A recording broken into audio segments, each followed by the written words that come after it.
What I'm about to tell you will shock you. Marcus Davidson sat in his luxurious corner office on the 47th floor, staring at the quarterly reports with a satisfied smile. His company, Tech Vision Solutions, had just posted record profits for the third consecutive quarter. The numbers looked incredible on paper. Revenue up 40%, operational costs down 25%, and profit margins that made Wall Street analysts practically drool with excitement. But what he didn't know was that his next decision would destroy everything he had built in exactly 90 days. Marcus was 52 years old, a self-made entrepreneur who had built Tech Vision from a small startup in his garage to a billion-dollar corporation with over 3,000 employees across 15 countries. He was the kind of CEO that business magazines loved to feature: sharp suits, aggressive strategies, and an unwavering focus on the bottom line. 90% of people who watch this aren't subscribed. If you want more business stories like this, subscribe to the channel now. On that particular Tuesday morning in March, Marcus called an emergency meeting with his executive team. The conference room filled with the usual suspects: Sarah Chen, his chief financial officer; David Rodriguez, the head of operations; Jennifer Walsh from human resources; and Michael Thompson, the chief technology officer. These weren't just employees. They were the backbone of Tech Vision.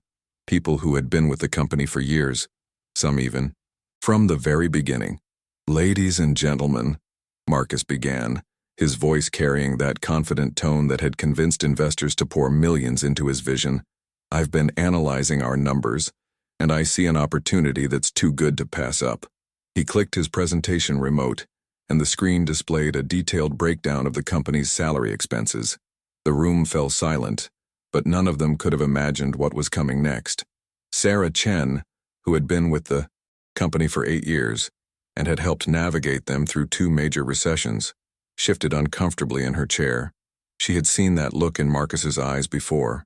It was the same expression he had when he decided to acquire their biggest competitor 3 years ago, a move that had initially seemed brilliant but had cost them 6 months of integration nightmares. "Our salary expenses represent 65% of our operational costs," Marcus continued, highlighting specific sections of the financial report. "Industry standard is around 45–50%. We're paying our people too much and it's eating into our profits." But what Marcus failed to realize was that those expensive employees were the very foundation of everything Tech Vision had achieved. David Rodriguez, the head of operations, had started as a junior developer when Tech Vision was just 50 people strong. He had worked 80-hour weeks during product launches, had personally trained dozens of new hires, and had built relationships with clients that generated millions in recurring revenue. His current salary of $180,000 might have seemed high to Marcus, but David's contributions had easily generated over $50 million in value for the company over the years. Jennifer Walsh from HR immediately felt a knot forming in her stomach. She had seen this movie before at her previous company, and she knew exactly how it ended. "Marcus," she said carefully, "before we make any drastic decisions, we should consider the long-term implications of—" "Jennifer, I appreciate your concern," Marcus interrupted, "but this isn't a discussion. This is a strategic decision that needs to be implemented immediately. I've already run the numbers, and the potential savings are enormous." He clicked to the next slide, revealing his plan, and the temperature in the room seemed to drop 10 degrees. The plan was simple in its brutality: reduce salary expenses by 40% across all departments within 60 days. This meant either laying off 40% of the workforce or cutting everyone's salary by 40%. Marcus had decided on a hybrid approach: lay off 25% of the staff and reduce salaries by 20% for everyone else. In his mind, it was a win-win situation. The company would save millions and the remaining employees would be grateful to still have jobs. Michael Thompson, the chief technology officer, who had been quietly calculating in his head, finally spoke up. "Marcus, you're talking about losing our most experienced developers. These aren't just numbers on a spreadsheet. These are the people who built our core products. Our lead developer, Amanda, she's the only person who fully understands the architecture of our main platform. If we lose her, then we'll find someone else," Marcus replied dismissively. "The tech market is flooded with talent right now. We can easily replace anyone for half the cost." But Marcus was about to learn the difference between talent and Irreplaceable expertise, and it would cost him everything. What Marcus didn't understand was that Amanda Rodriguez, no relation to David, wasn't just a developer. She was the architect of TechVision's entire AI recommendation engine, a proprietary system that powered their main product and generated 70% of the company's revenue. She had spent 4 years perfecting this system, working through countless iterations, fixing bugs that no one else could even identify, let alone solve. Her institutional knowledge was worth far more than her $200,000 salary. Sarah Chen made one last attempt to reason with him. "Marcus, I need to show you some numbers that might change your perspective." She opened her laptop and pulled up a different set of reports.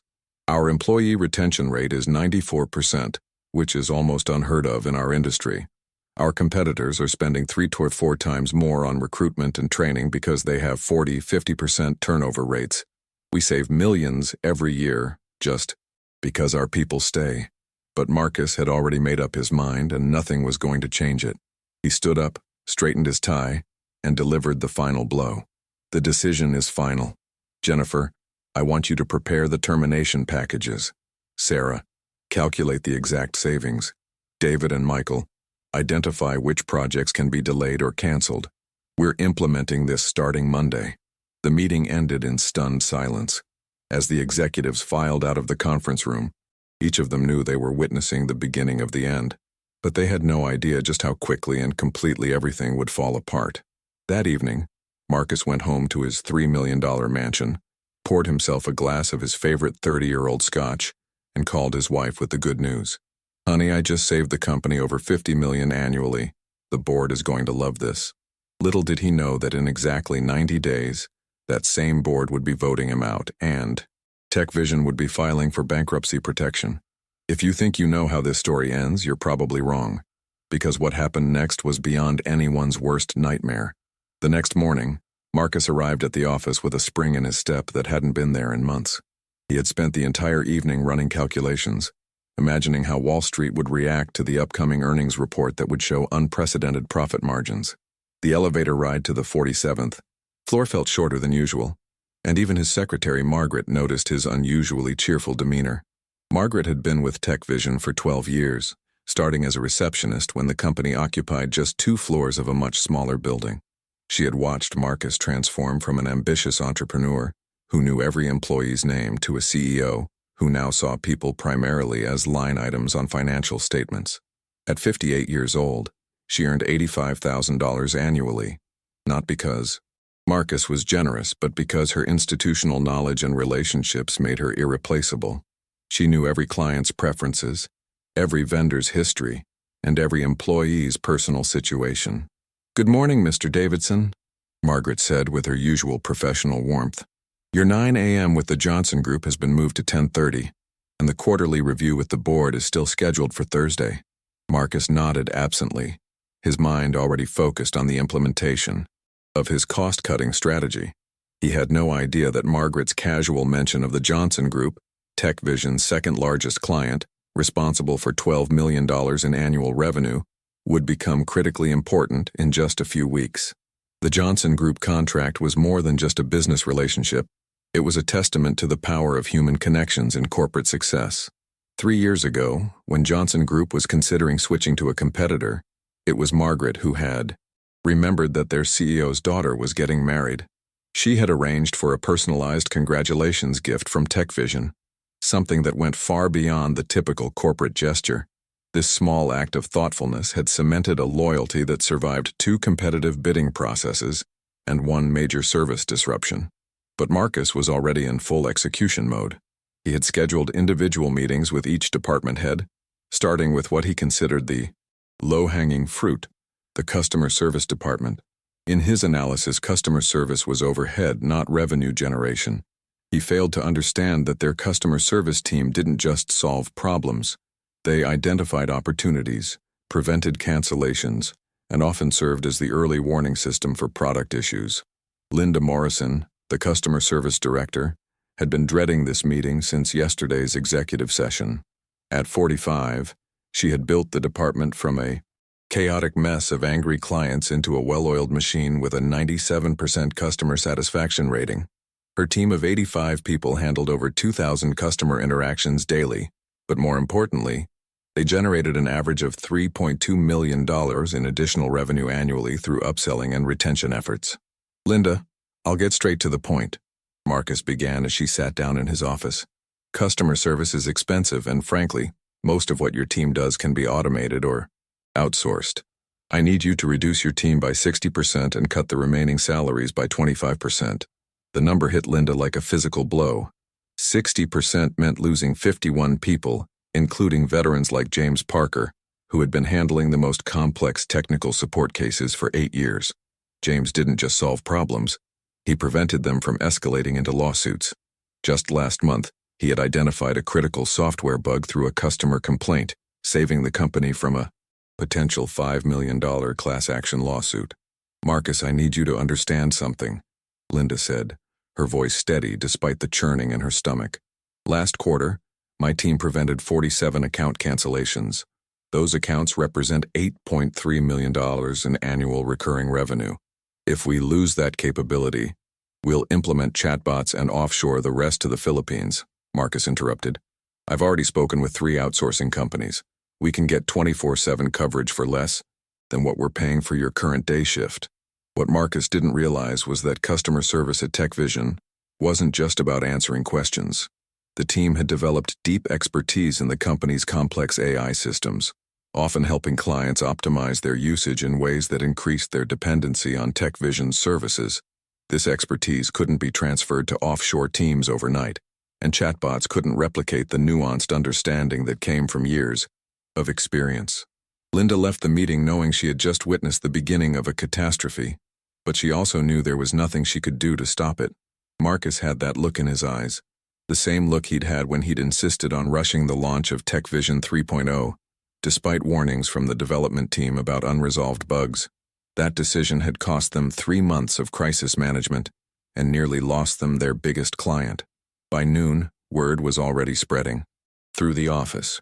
The tech industry was notorious for its gossip networks, and TechVision's employees were well connected throughout Silicon Valley. Text messages were flying, LinkedIn profiles were being updated, and recruitment calls were being made. The talent war that had been relatively stable was about to explode. Amanda Rodriguez, the lead AI developer whose expertise Marcus had so casually dismissed, received her first recruitment call during her lunch break. The caller was from Quantum Dynamics, TechVision's biggest competitor, offering a 40% salary increase and equity options. "Amanda, we've heard there might be some changes at TechVision. We'd love to talk." What Marcus failed to understand was that in the tech industry, top talent had options. Lots of options. The unemployment rate for skilled software developers was effectively 0, and companies were desperate for people with Amanda's level of expertise. While Marcus was calculating salary savings, his competitors were preparing to poach his most valuable assets. Meanwhile, in the operations department, David Rodriguez was having his own nightmare meeting with Marcus. The operations team managed everything from server infrastructure to client implementations, and they were already stretched thin. David's team of 120 people managed systems that processed over 500 million in annual transactions. "David, operations is our second largest expense center," Marcus announced, consulting his spreadsheet. "I need you to eliminate 40 positions and reduce contractor spending by 75%. David felt his blood pressure spike. Those 40 positions weren't arbitrary numbers on a chart. They were specialists who managed critical systems. There was Roberto, who single-handedly managed the server architecture that hadn't experienced significant downtime in 18 months. There was Patricia, whose relationship management skills had prevented 3 major clients from switching providers during service disruptions. "Marcus, you're talking about cutting the people who keep our systems running," David protested. "If we lose Roberto, we're looking at potential system failures that could cost us millions in penalties and lost business." But Marcus had already moved on to the next line item. In his mind, these were just operational details that could be worked out later. He was focused on the big picture, the quarterly report that would show massive profit, improvements, and likely trigger a significant bonus from the board of directors. The rest of the afternoon followed the same pattern. Each department head left Marcus's office in varying stages of shock, anger, and disbelief. By 5 p.m., The executive team had reconvened in Sarah Chen's office, not for an official meeting but for what amounted to a corporate wake. "He's going to destroy everything we've built," Michael Thompson said, slumping in his chair. "I've been getting calls all afternoon. 3 of our senior developers are already scheduling interviews with competitors." Jennifer Walsh was frantically calculating the legal and HR implications. "We're looking at massive severance costs, potential wrongful termination lawsuits, and a hiring freeze that's going to cripple our ability to deliver on current contracts." But the worst part wasn't the immediate chaos. It was the realization that Marcus genuinely believed he was making the right decision. He had convinced himself that TechVision's success was primarily due to his leadership and strategic vision, not the collective expertise and relationships of his employees. As the sun set over Silicon Valley, Marcus was at home celebrating what he considered one of the smartest business decisions of his career. In his study, surrounded by awards and framed magazine covers featuring his success stories, he was already drafting the press release that would announce TechVision's strategic optimization initiative. But 3 floors below his penthouse office, in cubicles and conference rooms throughout the TechVision building, the real architects of the company's success were updating their resumes and reaching out to their networks. The exodus was about to begin, and it would be far more devastating than Marcus could possibly imagine. To understand how Marcus Davidson made such a catastrophic mistake, you need to understand the man behind the decision. The majority who forget to subscribe. Don't be another one. Subscribe now because this story gets much deeper than you might expect. Marcus hadn't always been disconnected from his employees. When he founded TechVision Solutions in his garage 15 years ago, he was a different kind of leader entirely. Back then, he knew not just the names of all 12 employees, but their families, their dreams, and their struggles. He had personally recruited Amanda Rodriguez straight out of Stanford, convincing her to join his tiny startup instead of accepting a lucrative offer from Google. "Amanda, I can't pay you what Google can," he had told her during their interview at a small coffee shop near the Stanford campus. "But I can give you something they never will, the chance to build something revolutionary from the ground up. You won't be employee number 50,000. You'll be employee number 7, and your work will directly shape the future of artificial intelligence." That conversation had taken place in 2012, when Marcus still believed that success was measured not just in profits, but in the impact you had on people's lives. Amanda had been moved by his vision, and more importantly, by his genuine excitement about the technology they were going to create together. She took a 30% pay cut to join TechVision, betting on Marcus's promise that they would change the world together. And they had, at least in the beginning. Those early years were magical. 18-hour days that felt like adventures, pizza-fueled brainstorming sessions that led to breakthrough innovations, and a culture where everyone genuinely cared about everyone else's success. Marcus knew that David Rodriguez's wife was battling cancer, so he personally made sure David had the flexibility to attend every doctor's appointment. He knew that Sarah Chen was sending money home to support her aging parents, so he gave her equity options that would be worth millions if the company succeeded. But something changed along the way, and that change would eventually destroy everything he had built. The transformation began around year 8, when TechVision went public. The IPO was wildly successful, raising $200 million and making Marcus worth $150 million on paper overnight. Suddenly, he wasn't just responsible to his employees and customers, he was responsible to thousands of shareholders who cared only about quarterly earnings reports. The pressure from Wall Street was relentless. Every 3 months, Marcus had to stand before analysts and justify not just the company's performance, but its future potential. Stock prices fluctuated based on his every word, and investment websites dissected each earnings call for signs of weakness or strength. The personal relationships that had once been the foundation of TechVision's culture gradually gave way to metrics, KPIs, and shareholder value.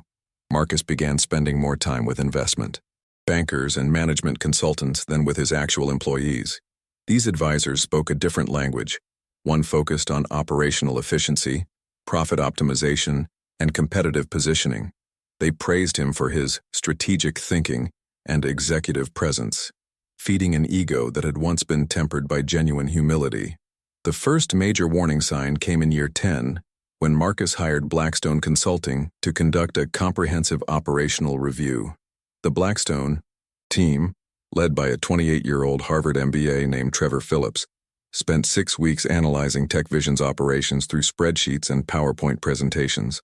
They interviewed employees for exactly 15 minutes each, treating human expertise as if it were commoditized data.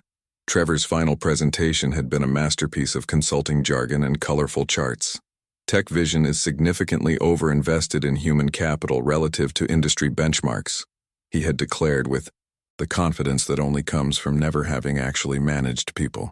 The recommended optimization strategy involves strategic workforce rationalization and salary normalization protocols. What Trevor and his team didn't understand, because it couldn't be captured in their spreadsheets, was that TechVision's overinvestment in human capital was actually the secret sauce that made everything work. The company's legendary customer loyalty wasn't just about great products, it was about relationships built over years of exceptional service. The rapid innovation cycles that impressed investors weren't just about smart algorithms. They were about teams of people who understood each other so well, they could communicate complex ideas with a single glance. But Marcus was seduced by the promise of easy profits. The Blackstone report suggested that TechVision could increase profit margins by 15–20% simply by optimizing human resource allocation. The numbers were intoxicating, especially when presented with such professional polish and mathematical certainty. Sarah Chen had tried to warn him even then. "Marcus, these consultants don't understand our business," she had argued during a private meeting. "They're treating our people like interchangeable parts, but that's not how innovation works. You can't just swap out Amanda for someone cheaper and expect the same results." But Marcus was already convinced that he had evolved beyond such emotional decision-making. He had been reading books about data-driven leadership and analytical management, convincing himself that successful CEOs made decisions based on objective analysis, not personal relationships. The irony was that Marcus's business hero was Steve Jobs, but he had completely misunderstood what made Jobs successful. He saw the demanding perfectionism and the focus on profits, but he missed the deeper truth. Jobs' greatest strength was his ability to identify and nurture exceptional talent. Jobs didn't just hire smart people. He created environments where smart people could do their best work. Marcus had gradually done the opposite. Over the past 5 years, he had implemented increasingly rigid hierarchies, standardized processes, and performance metrics that reduced human creativity to numerical scores. The garage startup culture that had attracted world-class talent had been systematically replaced by corporate bureaucracy. And now, 15 years after promising Amanda Rodriguez that she would help build something revolutionary, Marcus was about to treat her like an expensive line item that needed to be eliminated. The tragic part was that Marcus still thought he was the same visionary leader who had started TechVision. He looked in the mirror each morning and saw an entrepreneur who was making tough but necessary decisions to ensure the company's survival. He couldn't see that the man staring back at him had lost the very qualities that had made TechVision successful in the first place. His wife, Catherine, had tried to warn him just a few months earlier during a dinner party at their Palo Alto mansion. She had been talking with Jennifer Walsh's husband about their kids' soccer league when she overheard several TechVision employees discussing their job search strategies. "Marcus, I think you need to know that your employees are actively looking for other jobs," she had told him later that evening. "These aren't just random workers. These are people we've known for years. People who used to talk about TechVision like it was their calling, not just their job." Marcus had dismissed her concerns with a wave of his hand. "Catherine, you don't understand business. Good employees always get recruitment calls. It doesn't mean anything. They know they have a great situation at TechVision." But as Marcus was about to discover, loyalty isn't a renewable resource, and once it's broken, it can never be fully repaired. The stage was set for a disaster that would unfold with breathtaking speed. Marcus thought he was optimizing a business, but he was actually dismantling a community that had taken 15 years to build. And in the ultra-competitive world of Silicon Valley, that community was about to find much better homes with competitors who understood their true value. Monday morning arrived like a corporate apocalypse wrapped in business casual.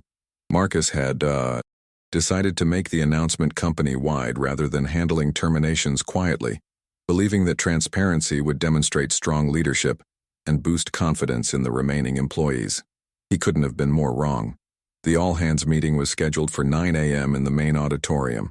a space that usually hosted product launches and celebration events. As employees filed in, the energy was markedly different from previous gatherings.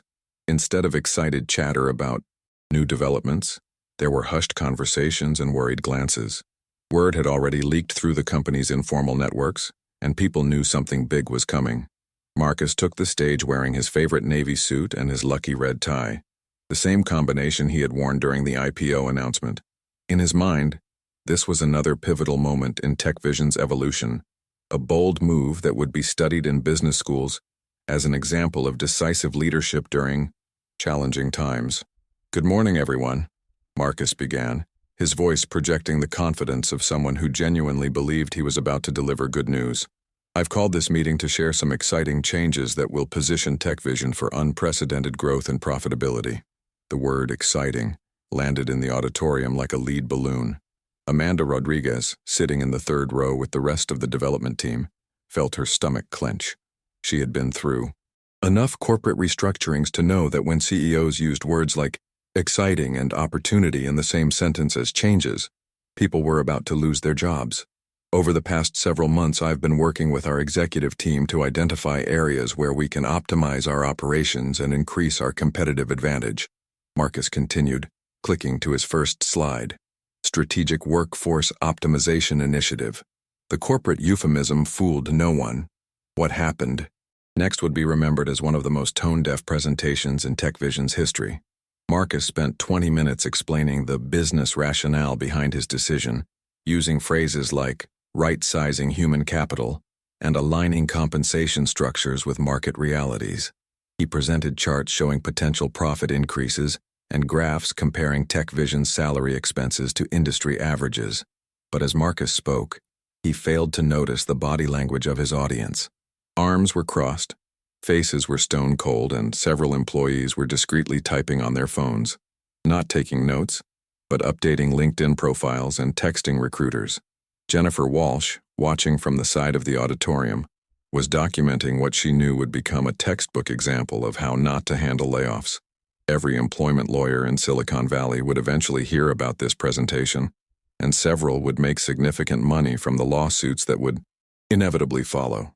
"Effective immediately," Marcus announced, "we will be implementing a 25% workforce reduction across all departments, with an additional 20% salary reduction for remaining employees. This will allow us to maintain our competitive position while significantly improving our profit margins." The silence that followed was deafening.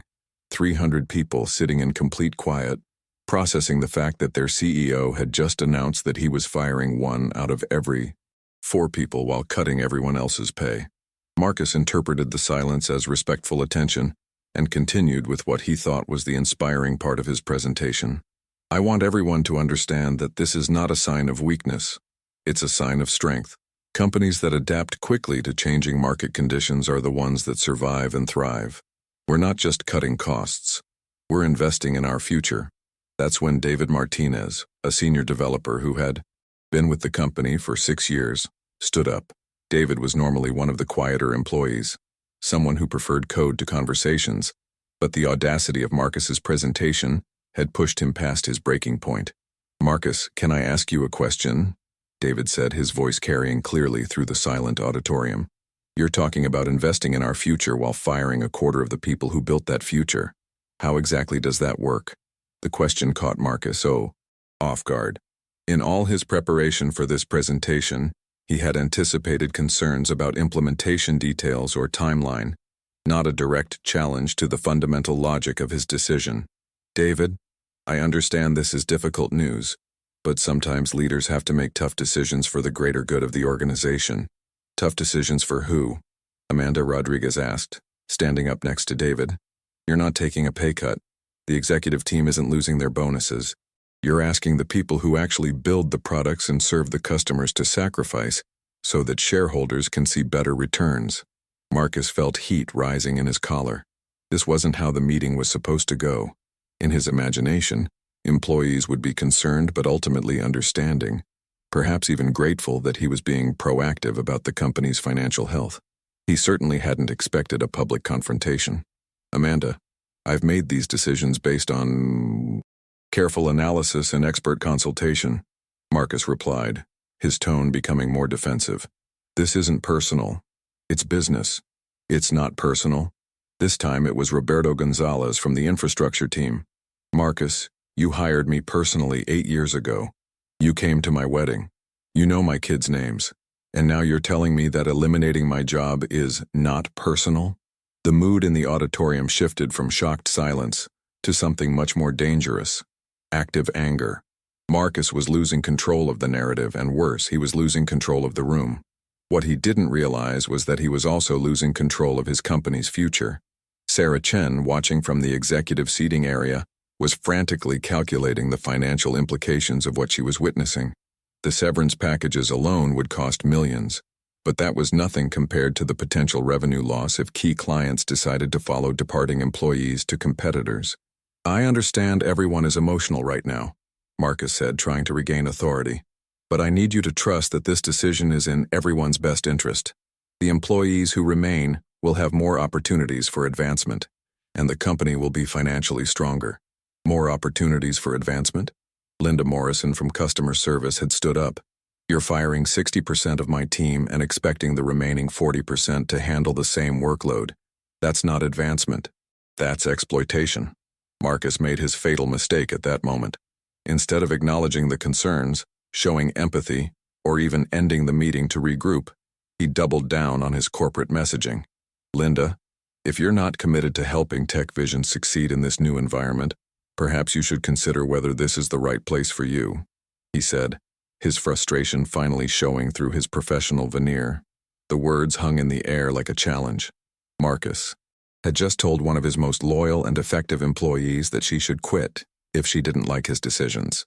The message to everyone else was clear: fall in line or get out. What Marcus didn't know was that Linda already had 3 job offers from competitors who understood her value. She had been planning to stay at TechVision out of loyalty, but that loyalty had just been incinerated in front of 300 witnesses. You know what, Marcus? You're absolutely right, Linda said with a calm that was somehow more terrifying than anger. This isn't the right place for me anymore. She grabbed her bag and walked out of the auditorium, followed by a scattered applause that grew into a standing ovation. As Linda left, she was followed by a stream of other employees. Not just the people who were being laid off, but people who were supposed to be part of the optimized workforce. Amanda Rodriguez gathered her things and headed for the exit. David Martinez and Roberto Gonzalez were right behind her. Within 10 minutes, Marcus was standing on stage addressing an auditorium that was half empty. The employees who remained weren't staying out of loyalty. They were staying because they were trapped by mortgages, family obligations, or visa requirements. But they were also updating their LinkedIn profiles and reaching out to their networks. The great exodus was about to begin. As Marcus finally ended the meeting and retreated to his office, he convinced himself that the walkout was just an emotional reaction that would blow over once people had time to think rationally about the situation. He had no idea that he had just triggered a talent war that would destroy TechVision within 90 days. But the real catastrophe wasn't the employees who walked out that day. It was the clients who would follow them. The first crack in Marcus's plan appeared exactly 72 hours after the disastrous all-hands meeting, and it came from a source he never could have anticipated. Only 20% of those who watch are subscribed. If you liked what you've seen so far, don't forget to subscribe, because what happened next proved that corporate decisions have consequences far beyond spreadsheets. Margaret, Marcus's longtime secretary, was fielding phone calls that Wednesday morning when she noticed a pattern that made her blood run cold. 3 major clients had called within an hour, all asking the same question. Is it true that Amanda Rodriguez and the AI development team are leaving TechVision? The tech industry's informal information network had kicked into overdrive. Amanda's departure hadn't been officially announced, but her LinkedIn status change to open to new opportunities had been noticed by dozens of connections, including several key contacts at TechVision's largest clients. Marcus was in a meeting with potential outsourcing vendors when Margaret knocked on his door with unusual urgency. Mr. Davidson, I'm sorry to interrupt, but I have James Patterson from Morrison Industries on line 1. He says it's urgent regarding the AI platform integration we're supposed to deliver next month. Morrison Industries represented $15 million in annual recurring revenue, making them TechVision's third-largest client. Their ongoing AI platform integration was a complex, 6-month project that Amanda Rodriguez had been personally overseeing. James Patterson, Morrison's CTO, had specifically requested Amanda's involvement because he had worked with her on a previous project that had exceeded all expectations.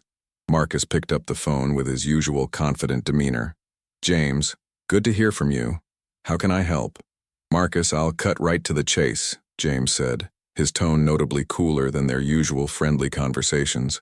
"I'm hearing rumors that you're making major changes to your AI development team, specifically that Amanda Rodriguez might be leaving. Please tell me these rumors are false." The question hit Marcus like a physical blow. He hadn't considered that clients would care about individual employees, especially technical staff they rarely interacted with directly. In his business philosophy, clients paid for results, not relationships. "James, I can assure you that TechVision remains fully committed to delivering exceptional results for Morrison Industries," Marcus replied, falling back on corporate speak. "Any changes to our internal structure are designed to improve our service delivery capabilities." "That's not what I asked, Marcus. Is Amanda Rodriguez still leading our integration project or not?" Marcus found himself in an impossible position. He couldn't admit that Amanda had already given her notice without raising more questions about the stability of his company, but he also couldn't lie to a major client. "James, we're in the process of optimizing our project management structure to ensure seamless delivery regardless of individual personnel changes," Marcus said, hoping the business jargon would buy him time. There was a long pause on the other end of the line. "Marcus, I've been in this industry for 20 years, and I know corporate doublespeak when I hear it. Amanda is leaving, isn't she?" The silence stretched for several seconds before Marcus finally answered. "Amanda has given her notice, but we have a comprehensive transition plan in place to ensure no disruption to your project." "What transition plan?" James's voice was sharp now. "Amanda is the only person at your company who understands the custom algorithms we need. She's been working on this for 4 months. You're telling me someone else can just step in and pick up where she left off?" Marcus realized he was walking into a minefield without a map. The truth was that no one else at TechVision fully understood the Morrison project's technical requirements. Amanda had been working directly with Morrison's technical team, building custom solutions that leveraged TechVision's AI platform in ways that hadn't been documented or shared with other developers. "We have several highly qualified developers who can take over the project," Marcus said, hoping confidence would mask his growing panic. "Like who?" James demanded. "Give me names and their experience with projects similar to ours." Marcus couldn't answer because he didn't know. He had spent so much time focused on financial metrics that he had lost track of the actual technical capabilities of his remaining team. He didn't know who else understood Morrison's requirements, or even who else had access to the project documentation. "James, why don't I have Michael Thompson, our CTO, call you this afternoon with detailed information about our transition strategy?" "Marcus, let me be very clear about something," James said, his patience finally exhausted. "We chose TechVision specifically because of Amanda's expertise and track record. If she's not leading this project, we need to seriously reconsider our relationship. Morrison Industries has already invested $2.3 million in this integration. If you can't deliver what was promised, with the people who were promised, we'll need to explore other options." The call ended with a commitment to reconnect within 24 hours, but Marcus knew he was facing his first major crisis. Morrison Industries wasn't just threatening to cancel a project. They were threatening to cancel their entire contract and potentially demand refunds for work already completed. But Morrison Industries was just the beginning. By Thursday morning, 2 more major clients had called with similar concerns. Quantum Dynamics, TechVision's biggest competitor, had somehow learned about the internal chaos and was aggressively pursuing TechVision's client base with targeted offers to hire away key personnel and complete projects that TechVision could no longer deliver. Sarah Chen knocked on Marcus's door with a manila folder that contained what she described as the beginning of our nightmare scenario. The folder held preliminary calculations of the financial impact if just the 3 clients who had already called decided to terminate their contracts. "Marcus, we're looking at potential revenue loss of $32 million over the next 12 months, Sarah said, her usual calm demeanor showing cracks of stress. "And that's assuming no other clients follow suit. If word spreads that we can't deliver on our existing commitments, we could be facing a cascade failure. Marcus stared at the numbers, trying to process how his cost-saving initiative could result in revenue losses that were 6 times larger than the money he had hoped to save. The math didn't make sense in his simplified business model where employees were costs and clients were revenue sources. How is that possible? He asked. These clients signed contracts. They can't just walk away. Actually, they can, Sarah replied, pulling out specific contract clauses. Most of our major agreements include key personnel provisions and delivery milestone requirements. If we can't meet the technical specifications with qualified staff, clients have legitimate grounds for termination. What Marcus was beginning to understand was that TechVision's business model wasn't just about selling software, it was about selling expertise, relationships, and trust. When he eliminated the expertise and damaged the relationships, he had destroyed the foundation of trust that made clients willing to pay premium prices for TechVision's services. The situation deteriorated further when Michael Thompson, the CTO, came to Marcus with news that the remaining development team was in chaos. Marcus, we've got a serious problem. Amanda wasn't just leading the Morrison project. She was the only person who fully understood the architecture of our core AI platform. Without her, we can't even maintain our existing systems, let alone develop new features. What do you mean she was the only person? Marcus demanded. Don't we have documentation, system architecture diagrams, technical specifications? Michael looked uncomfortable. Amanda was working on documentation, but the AI platform evolved so quickly that much of her knowledge was never formally recorded. She understood the system intuitively, based on years of development and troubleshooting. The rest of the team knows pieces of it, but no one has the complete picture. Marcus felt a cold realization washing over him. He had just fired the person who was essentially the technical backbone of his entire company, and he had done it to save money. The irony was devastating. His cost-cutting measure had eliminated TechVision's most valuable asset. How long would it take to replace Amanda's knowledge? He asked desperately. Replace it? Marcus, you can't. Replace 15 years of experience and institutional knowledge. We could spend 6 months trying to reverse engineer what Amanda understood intuitively, and we'd still probably miss critical elements. As Marcus sat in his office Thursday afternoon, staring at the financial projections that showed TechVision hemorrhaging both money and talent, he began to grasp the magnitude of his mistake. But his pride and his commitment to his strategic vision prevented him from taking the obvious step, calling Amanda and begging her to stay. Instead, he convinced himself that this was just a temporary disruption, a period of adjustment that all companies experience during major transitions. He had no idea that his problems were about to multiply exponentially, and that his 90-day countdown to corporate extinction had already begun. The worst part was that everything that was happening could have been prevented with a single phone call, but Marcus's ego wouldn't let him make it. By Friday of that first week, Marcus's strategic optimization had transformed into a full-blown corporate emergency that was spinning out of control faster than anyone could have predicted. The crisis deepened when Linda Morrison, the former customer service director who had walked out during the all-hands meeting, did something that would accelerate TechVision's collapse. She accepted a position with Quantum Dynamics and brought a devastating revelation with her. Linda's new role at Quantum Dynamics wasn't just any position. She was hired as Director of Client Relations, specifically tasked with managing transitions for companies switching from competitors. Her first assignment was to contact every major TechVision client and offer them a stability assurance program that promised seamless migration of their services with zero downtime. What made Linda's defection catastrophic wasn't just her new role, it was what she knew. During her 8 years at TechVision, Linda had maintained detailed records of every major client's pain points, service requirements, and decision-making processes. She knew exactly which TechVision clients were already frustrated with service issues, which ones were cost-conscious, and which ones valued relationships over price. Marcus discovered Linda's new position through a Google alert on his company's name. The business news website TechCrunch had published a brief article titled, "Quantum Dynamics Hires Former TechVision Executive to Lead Competitive Acquisition Strategy." The article quoted Linda as saying, "I'm excited to help companies find more stable and reliable technology partnerships during these uncertain times." The phrase, "uncertain times," wasn't an accident.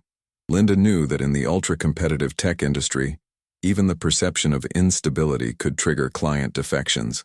By publicly associating TechVision with uncertainty, she was essentially announcing to the market that the company was vulnerable. Marcus immediately called an emergency meeting with his remaining executive team, but even that simple task revealed how much damage had been done. Jennifer Walsh from HR was fielding resignation letters from 12 more employees, including 2 department heads. Sarah Chen was dealing with panicked calls from the accounting firm, asking for explanations about potential contract cancellations. Michael Thompson was trying to assess whether TechVision could even deliver its existing commitments with the remaining technical staff. "How bad is it?" Marcus asked as the abbreviated executive team gathered in his office. "It's catastrophic," Sarah replied bluntly. "We've now had 7 major clients request stability assessments of our operations. Morrison Industries has formally suspended their integration project pending resolution of staffing concerns.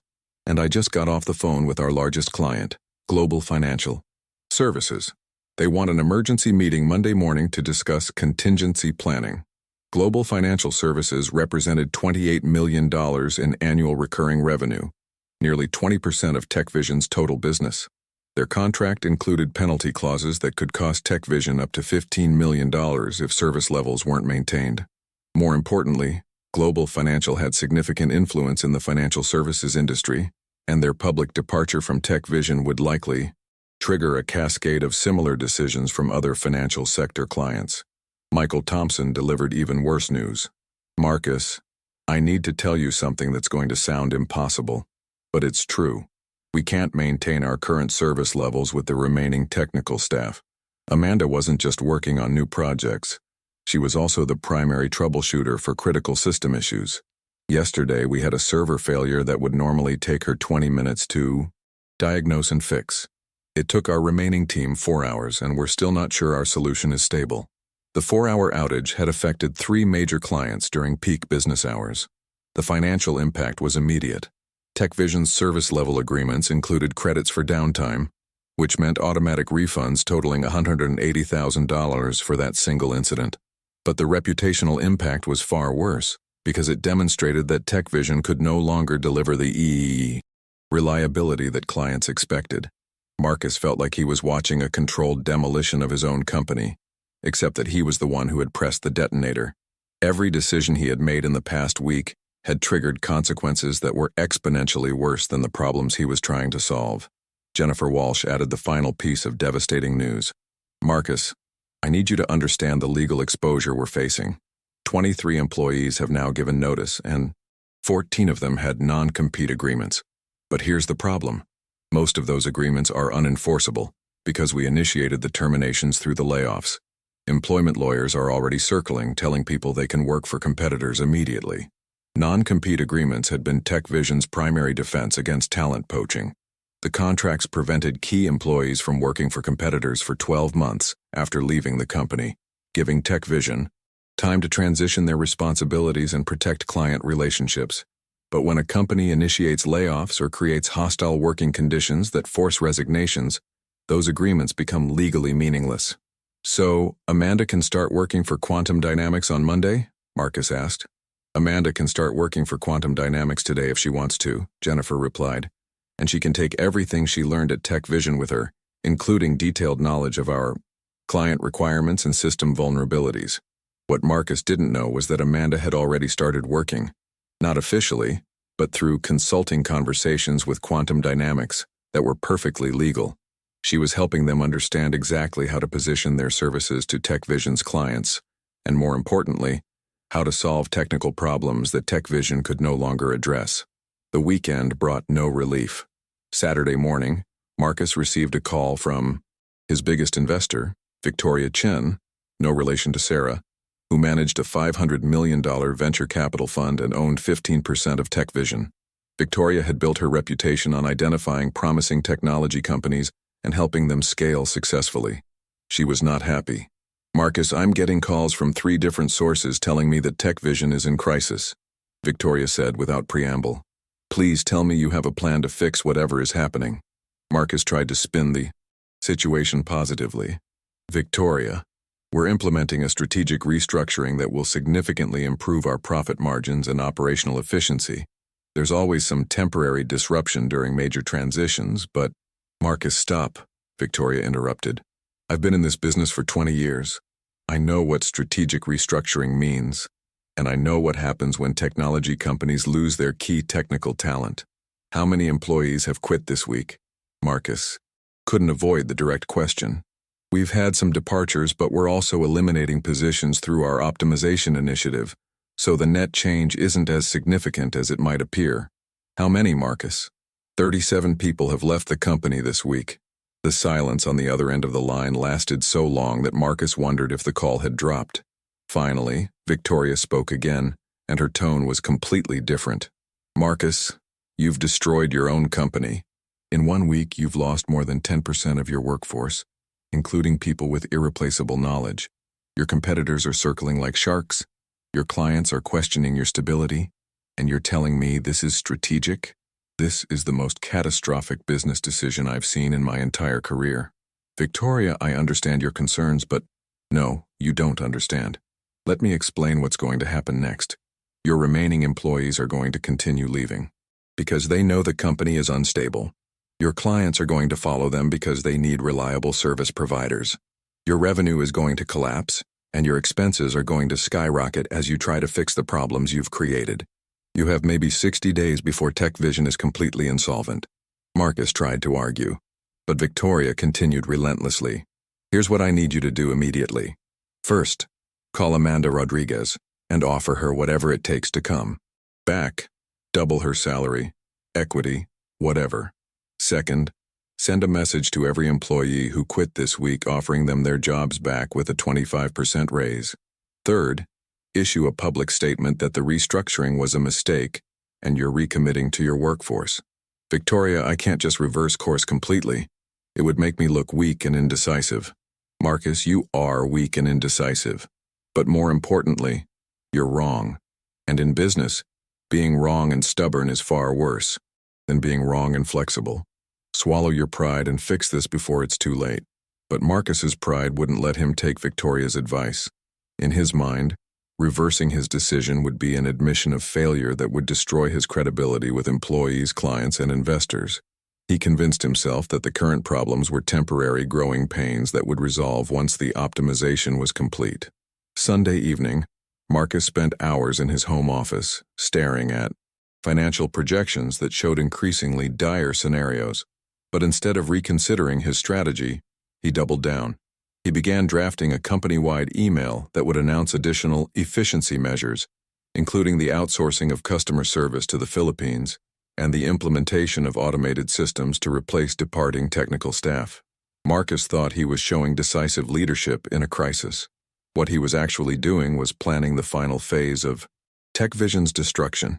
He had less than 60 days left, but he was still convinced that he could save the company by eliminating more people and cutting more costs. The irony was that the solution to his problems was sitting in his contact list, but his ego wouldn't let him make the phone calls that could have saved everything. Monday morning of week 2 brought the phone call that would seal TechVision's fate. For more content like this, subscribe and activate notifications because what you're about to hear represents one of the most devastating 15-minute conversations in corporate history. At 8:47 a.m., Marcus's phone rang with a call from Richard Morrison, CEO of Global Financial Services, TechVision's largest client, representing $28 million in annual revenue. Richard wasn't calling for a friendly check-in. He was calling to deliver an ultimatum that would trigger the complete collapse of TechVision's business model.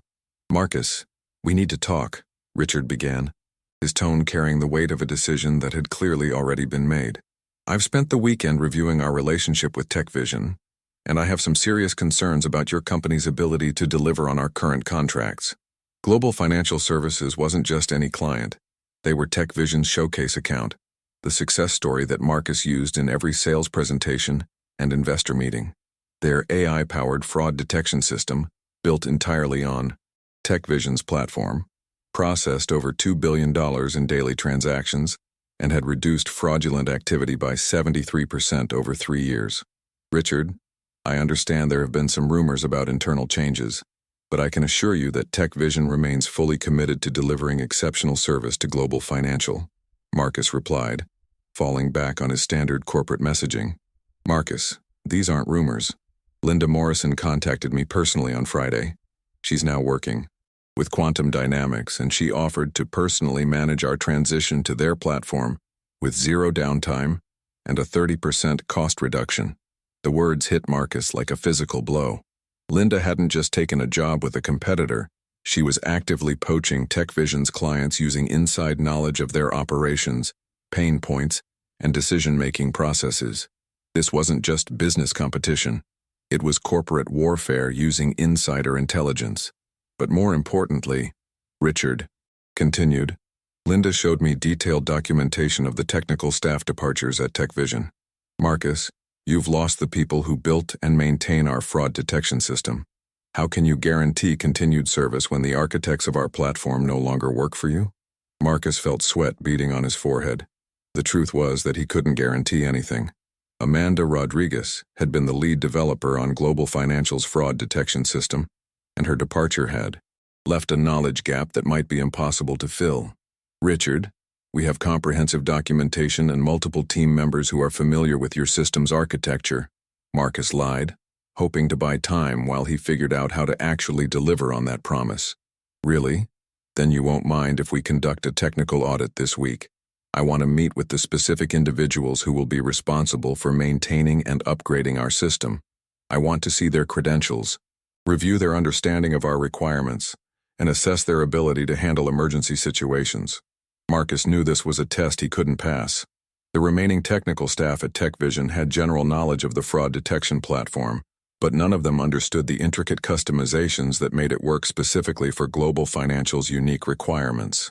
Amanda had spent 18 months fine-tuning algorithms that processed transaction patterns specific to Global Financial's customer base.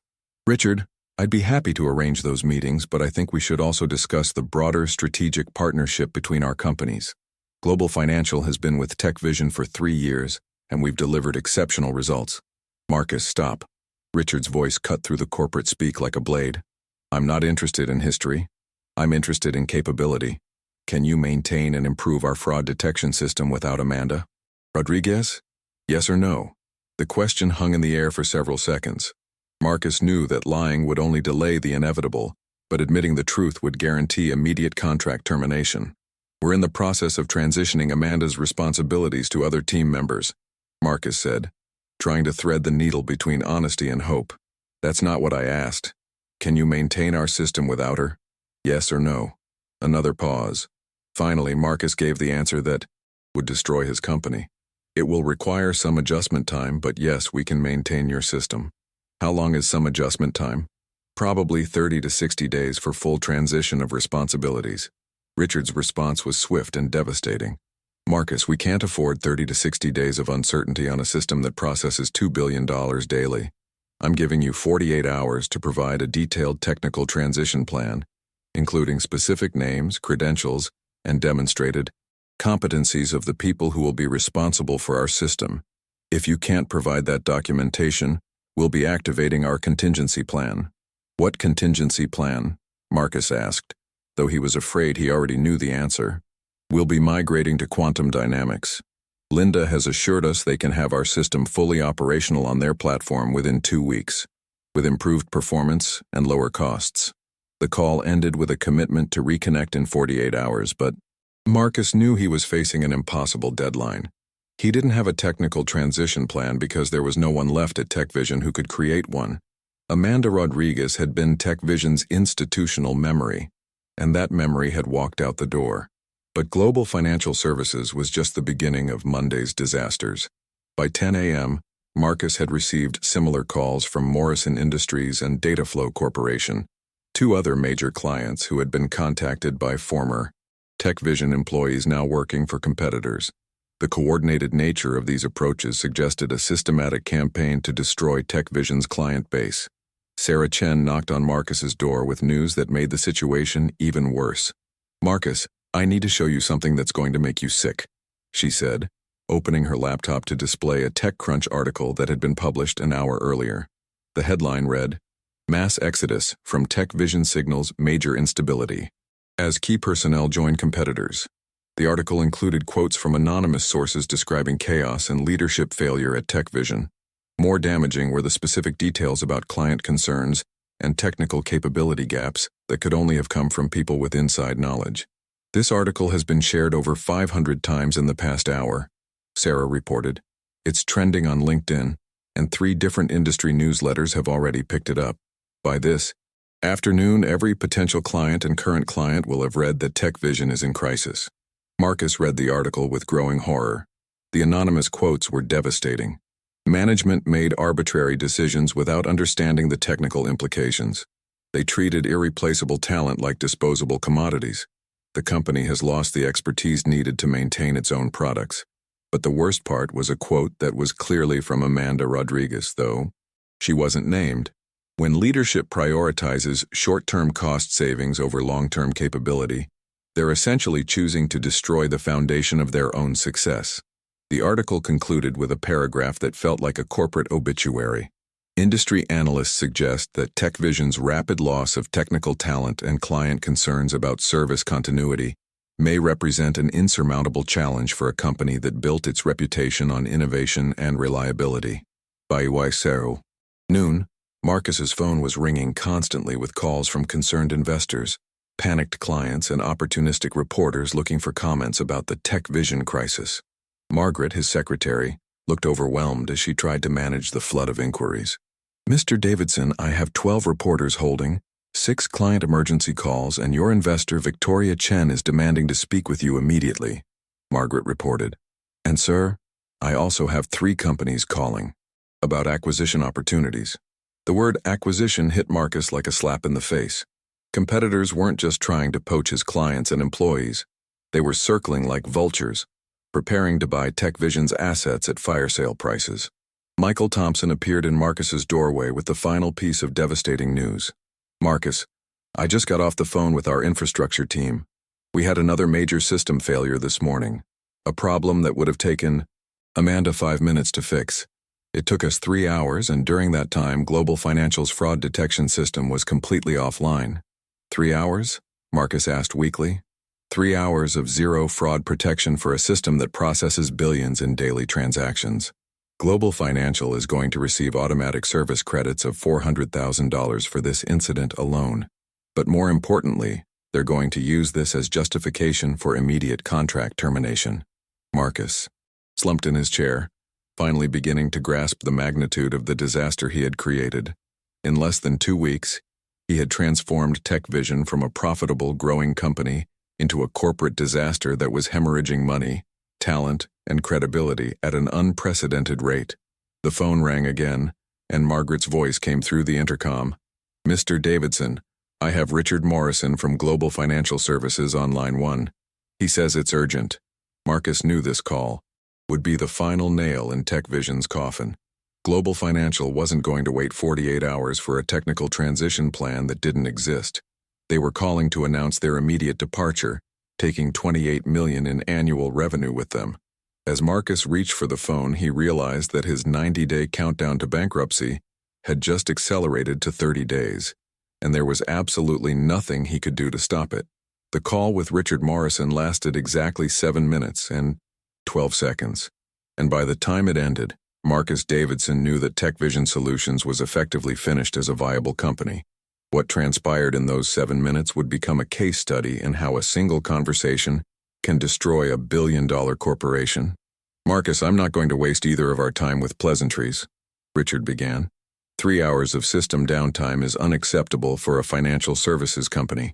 Our fraud detection system going offline during peak transaction hours could have cost us millions in unauthorized charges. Marcus tried to interrupt, but Richard continued relentlessly. More importantly, this incident proves that your company no longer has the technical capability to maintain the systems you built for us. This isn't a temporary problem. This is a fundamental breakdown of your operational capacity. Richard, I understand your frustration, but one incident doesn't represent our overall capability. One incident? Marcus, we've done our due diligence since Friday. This is the 4th major system issue Tech Vision has experienced in the past 10 days. Your response times have increased by 300%, your technical support quality has collapsed, and your key personnel are working for our competitors. What Richard didn't mention was that Linda Morrison had provided Global Financial with a detailed analysis of TechVision's technical vulnerabilities. She had identified specific system weaknesses that were likely to cause future problems, and she had offered solutions that would prevent similar issues from occurring with quantum dynamics. Global Financial Services is terminating our contract with TechVision effective immediately, Richard announced.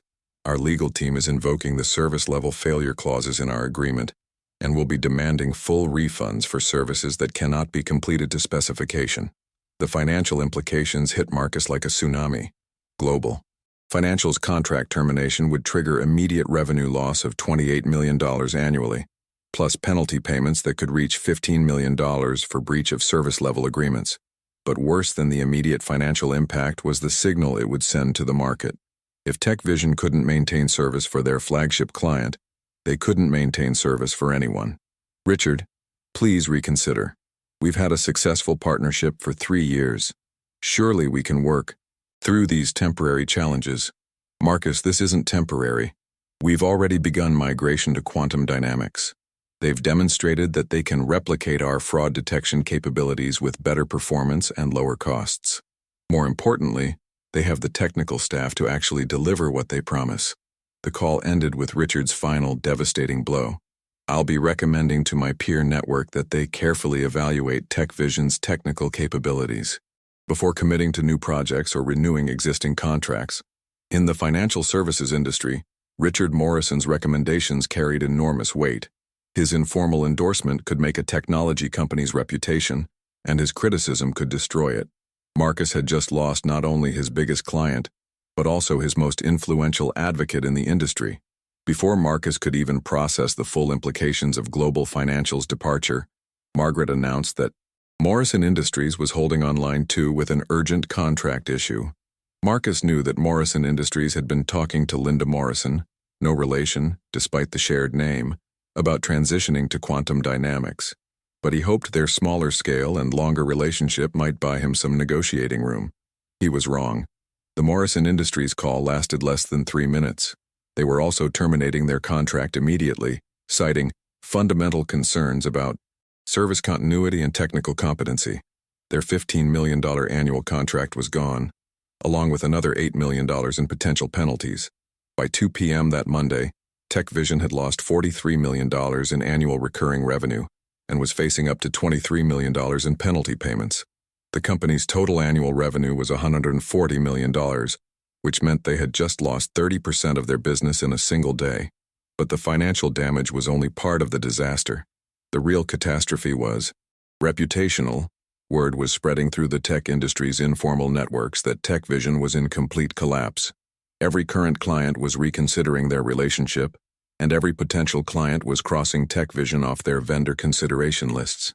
Sarah Chen appeared in Marcus's office with a folder containing what she described as the death certificate for TechVision. The folder contained preliminary financial projections that showed the company would be insolvent within 45 days unless they could immediately replace the lost revenue and avoid the penalty payments. Marcus, we need to discuss bankruptcy protection, Sarah said quietly. If we file for Chapter 11 now, we might be able to restructure our obligations and potentially save part of the company. The word bankruptcy hit Marcus harder than all the client cancellations combined. He had spent 15 years building TechVision from a garage startup into a billion-dollar AOM corporation, and now his CFO was recommending that they surrender to court-supervised financial reorganization. There has to be another option, Marcus insisted. We still have $97 million in annual revenue from remaining clients. We can cut costs further, maybe bring in emergency investors. Marcus, you're not listening. The $97 million assumes that our remaining clients stay with us. But we're getting cancellation notices every hour. Dataflow Corporation terminated this morning. Techstart Industries is reviewing their options. Pacific Manufacturing is demanding a 50% rate reduction, or they're switching to quantum dynamics. Sarah opened her laptop and showed Marcus a spreadsheet that tracked client retention probabilities. Based on current trends, I estimate we'll lose another $40–50 million in revenue over the next 30 days. That leaves us with maybe $50 million in stable contracts, which isn't enough to cover our fixed costs.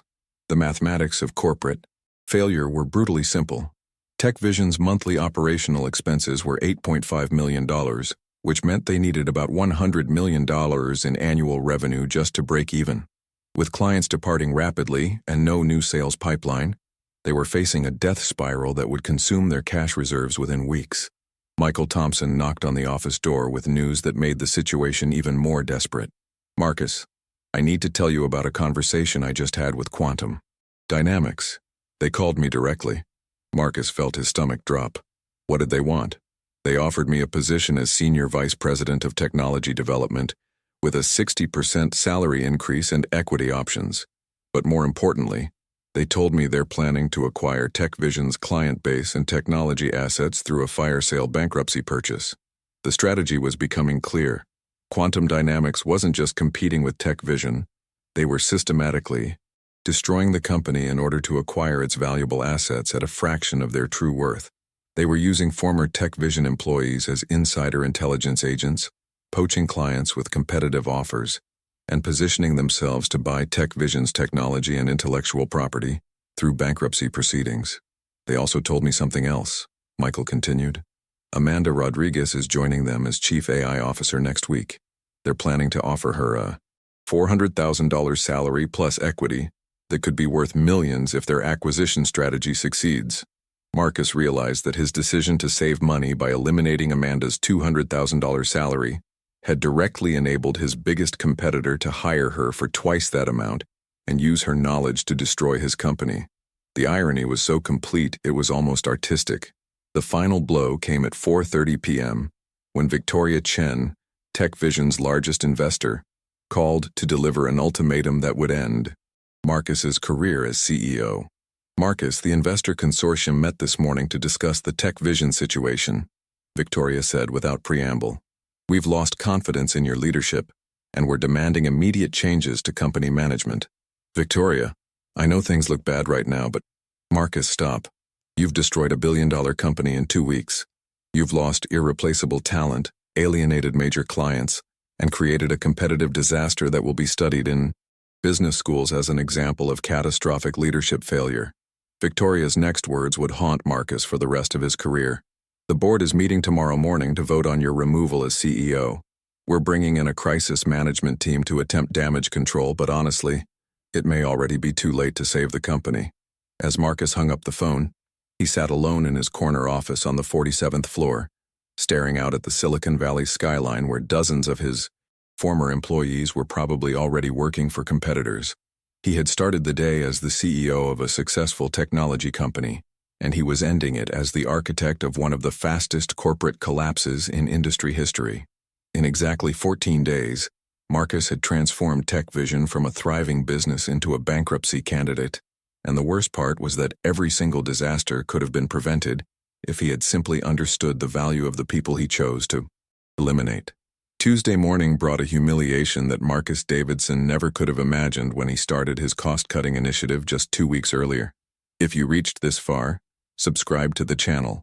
You are special, because what happened next would serve as a masterclass in how corporate arrogance can lead to complete personal and professional destruction. At 8 a.m. sharp, Marcus walked into TechVision's main conference room for what he knew would be his final board meeting as CEO. The room was filled with faces that had once looked at him with respect and admiration, but now showed only disappointment and barely contained anger.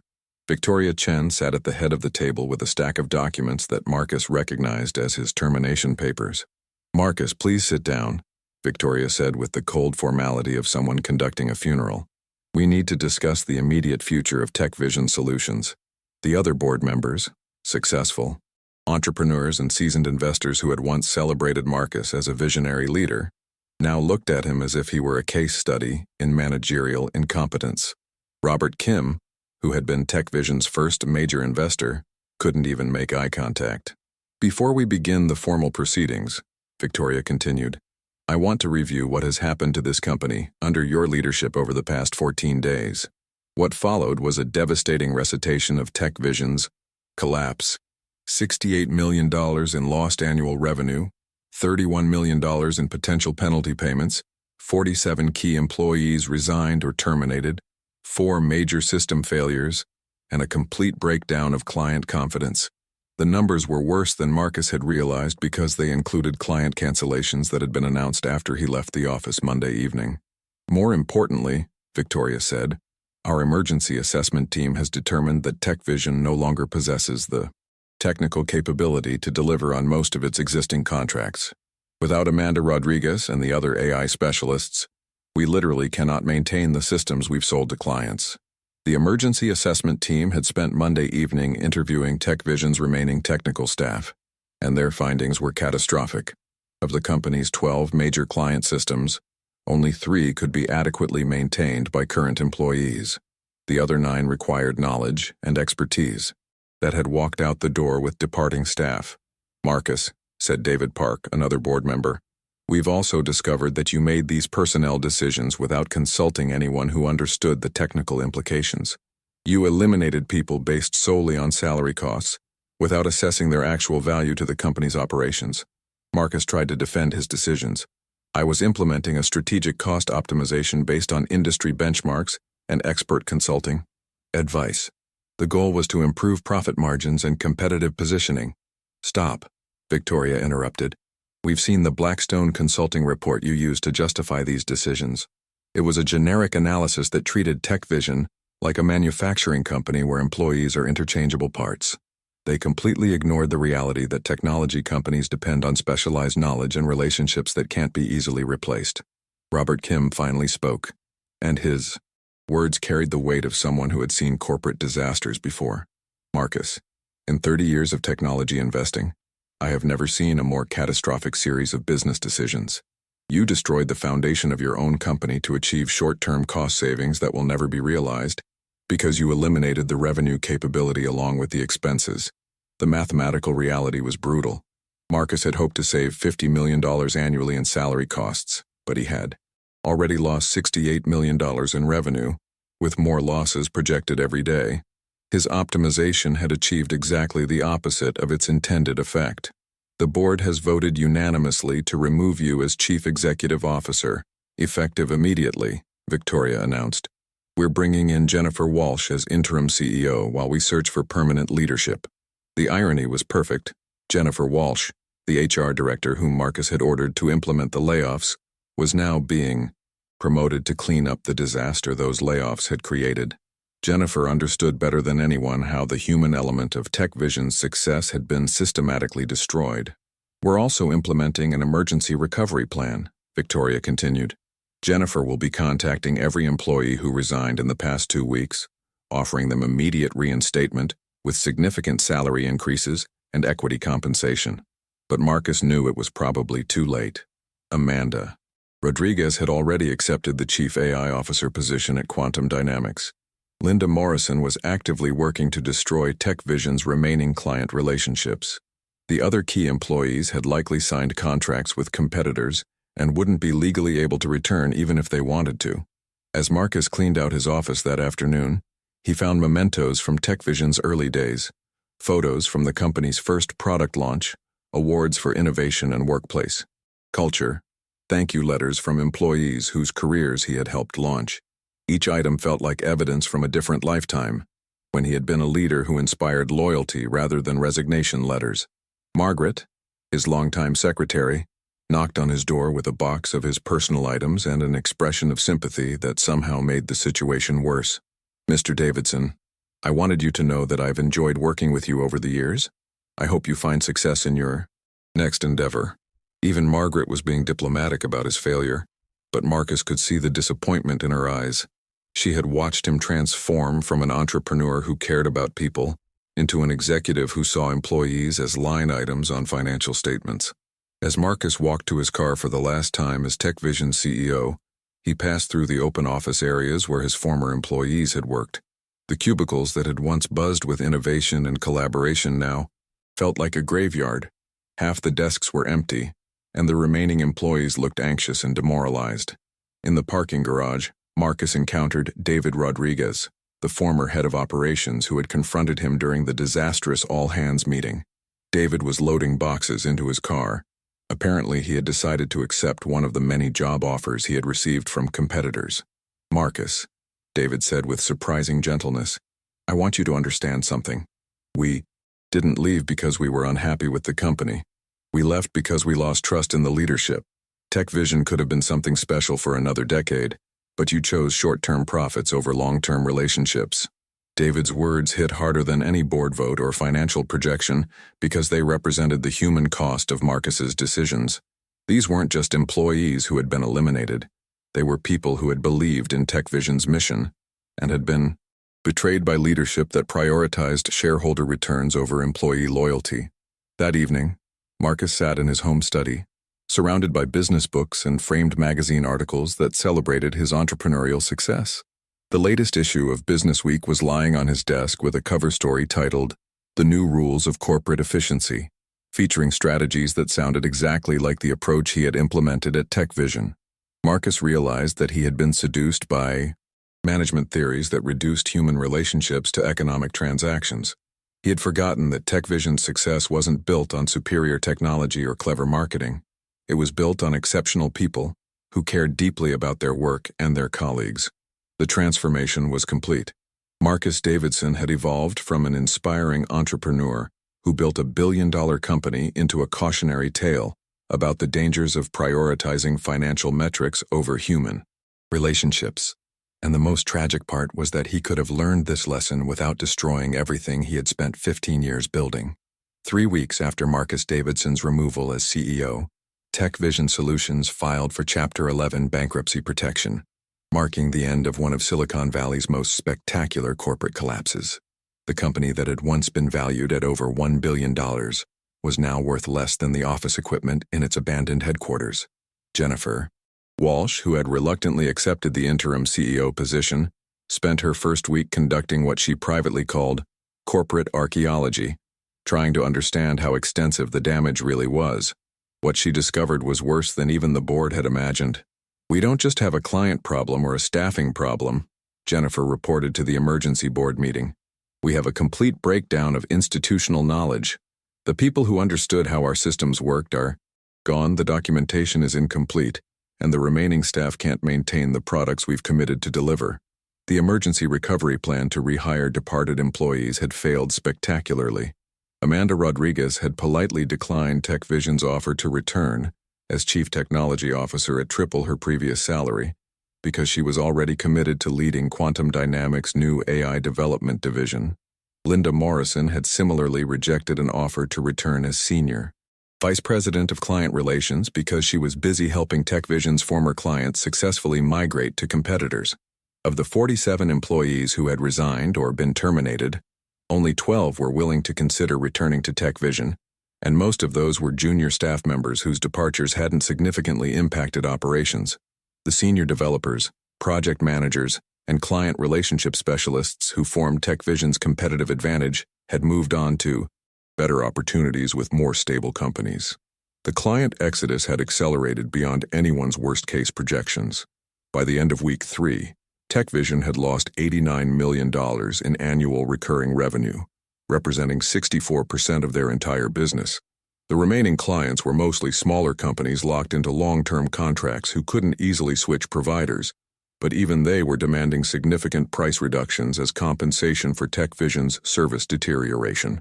Sarah Chen, who had remained as CFO during the transition, delivered the final financial assessment that confirmed everyone's fears. "Even if we stopped all employee departures today and retained every remaining client, TechVision's current revenue cannot support its operational expenses. We need approximately $12 million in monthly revenue to break even, but we're projecting only $6 million based on remaining contracts." The mathematics of corporate death were simple and unforgiving. TechVision was burning through cash reserves at a rate that would exhaust their available funds within 60 days. Bankruptcy wasn't just an option. It was inevitable, unless they could somehow reverse 3 weeks of catastrophic business losses. But the most devastating revelation came when Jennifer Walsh met with Quantum Dynamics to explore potential partnership or acquisition opportunities. What she learned made her realize that TechVision's collapse hadn't been accidental. It had been orchestrated by competitors who understood the company's vulnerabilities better than its own leadership. They had a comprehensive strategy to acquire TechVision's most valuable assets, Jennifer later told the board. They systematically recruited our key personnel, targeted our major clients, and positioned themselves to purchase our technology and intellectual property through bankruptcy proceedings at a fraction of market value. Quantum Dynamics had offered to acquire TechVision's AI platform, client contracts, and remaining technical staff for $180 million, less than 20% of what the company had been worth just a month earlier. The offer included employment guarantees for TechVision's remaining staff, but under Quantum Dynamics' management and compensation structure. The board faced an impossible choice: accept the acquisition offer and salvage something from TechVision's wreckage, or continue struggling with a company that had lost its ability to compete in the market. Victoria Chen, who had been instrumental in building TechVision's early success, reluctantly recommended accepting Quantum Dynamics' offer. "This isn't about getting the best deal," Victoria explained. "This is about minimizing the damage to employees, investors, and clients who trusted us to build a sustainable company." The acquisition closed on a Friday afternoon in a conference room that had once hosted celebrations of TechVision's achievements. Amanda Rodriguez attended the meeting as Quantum Dynamics' chief AI officer, signing documents that would transfer ownership of technology she had spent years developing under her original employer. During the brief ceremony, Amanda approached Jennifer Walsh with a message that summarized the tragic irony of TechVision's collapse. This didn't have to happen. If Marcus had simply treated people as assets instead of expenses, TechVision could have continued growing for decades. Instead, he created the perfect opportunity for competitors to acquire everything we built at a discount. The final chapter of TechVision's story was written in the business press, where analysts struggled to explain how a successful billion-dollar company could collapse so quickly and completely. The Harvard Business Review eventually published a case study titled "The TechVision Disaster: How Cost Optimization Destroyed a Corporate Culture," which became required reading in MBA programs, studying organizational behavior and strategic management. Marcus Davidson's transformation from celebrated entrepreneur to cautionary tale was complete.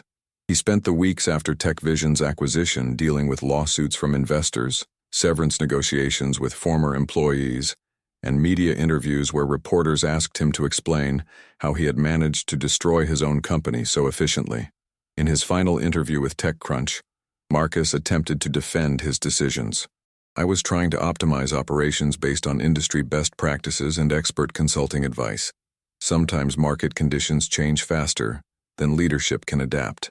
But the interviewer, who had covered TechVision's rise and fall, wasn't satisfied with corporate explanations. "Mr. Davidson, you didn't lose the company to market forces or competitive pressure.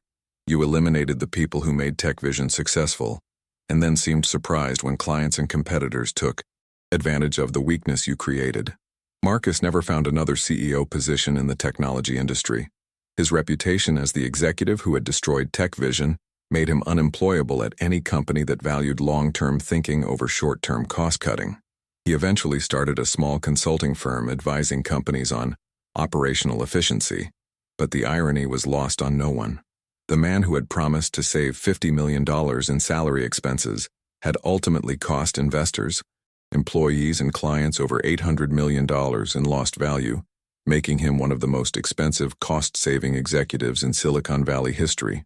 6 months after TechVision's acquisition by Quantum Dynamics, Amanda Rodriguez agreed to participate in a Stanford Business School case study interview about corporate leadership failures. Her insights would become some of the most quoted analysis of how seemingly rational business decisions can lead to catastrophic outcomes. Subscribe to the channel if you believe these stories need to be told, because Amanda's perspective reveals truths about leadership that every business person needs to understand. The tragedy of TechVision wasn't that Marcus Davidson was evil or incompetent, Amanda explained to the business school researchers. The tragedy was that he lost sight of what actually made the company successful. He became so focused on optimizing financial metrics that he forgot business success ultimately depends on human relationships and expertise. Amanda's analysis cut to the heart of Marcus's fundamental mistake, treating a technology company like a manufacturing operation where employees could be easily replaced. Marcus looked at salary expenses and saw costs that needed to be minimized.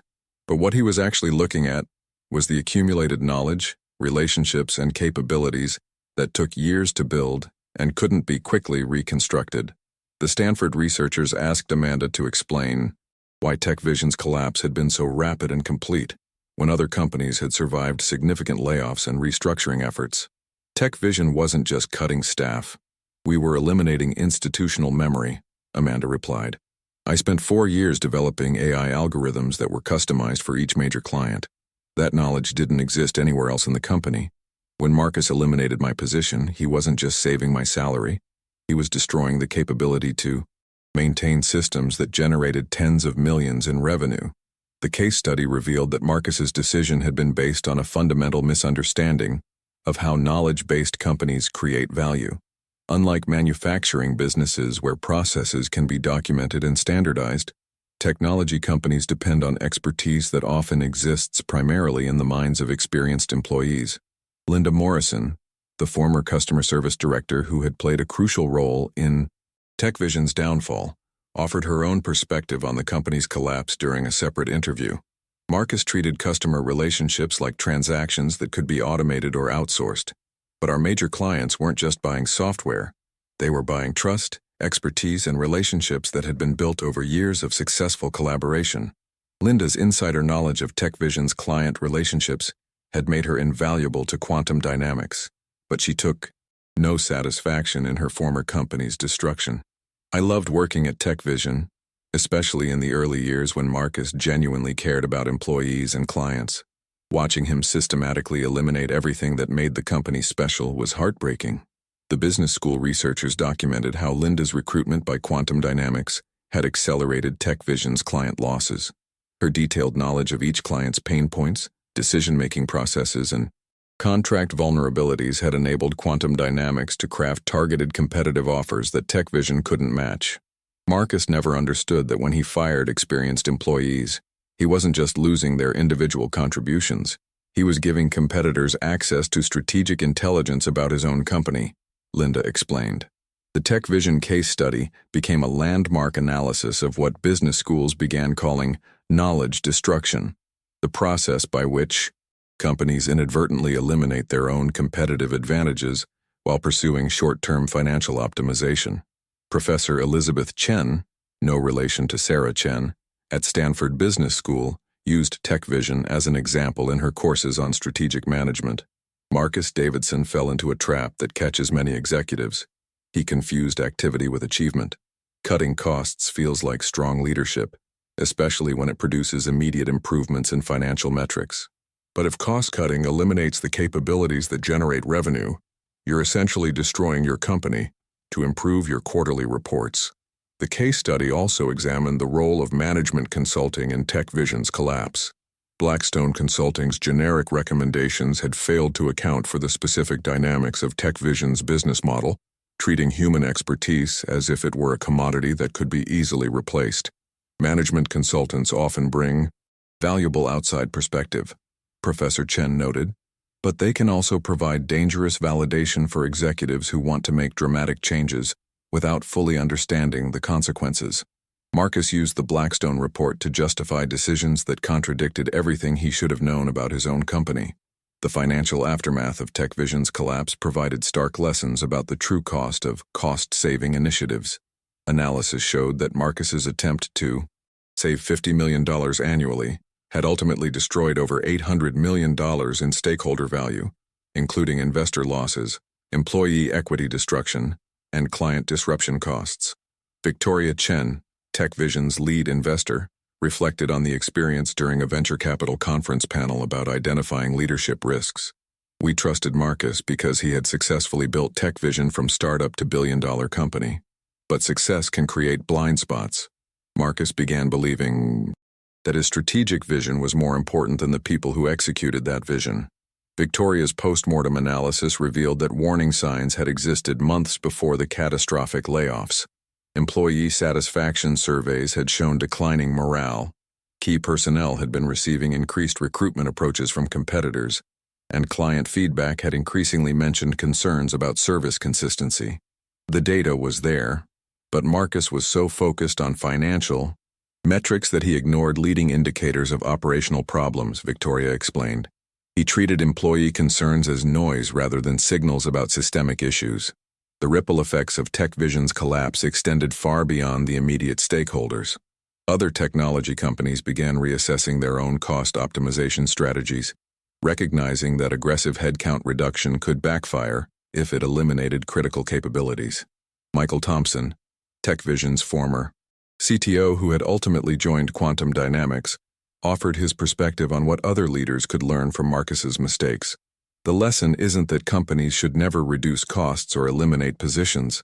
The lesson is that you need to understand what you're actually eliminating before you make those decisions. Michael described how proper workforce optimization should work. You start by identifying your core capabilities and the people who enable those capabilities. Then you look for inefficiencies in supporting functions or redundant roles. Marcus did the opposite. He eliminated core capabilities to achieve dramatic cost reductions without considering whether the remaining organization could still deliver value to clients. The TechVision case study also examined the psychological factors that had influenced Marcus's decision-making. Dr. Robert Kim, an organizational psychologist who consulted on the case study, identified what he called CEO isolation syndrome, the tendency for successful executives to become disconnected from the day-to-day realities of their organizations. Marcus spent his final years as CEO in meetings with investors, analysts, and consultants who spoke the language of financial optimization, Dr. Kim explained. He stopped spending time with the employees and clients who actually understood how TechVision created value. This isolation made it possible for him to make decisions that seemed logical from a financial perspective but were catastrophic from an operational perspective. The case study revealed that Marcus had spent less than 10% of his time during his final year as CEO interacting directly with employees below the executive level and had conducted no direct client meetings in over 8 months. This disconnection had made it possible for him to treat people as abstract cost centers rather than individuals whose contributions he understood personally. Sarah Chen, who had remained with TechVision until the acquisition and then joined a startup as CFO, offered financial analysis that became central to business school discussions about sustainable cost management. The irony of Marcus's approach was that TechVision's salary expenses, while higher than industry average, were actually generating superior returns through client retention, innovation speed, and operational efficiency. We were paying more for people, but those people were producing disproportionately high value.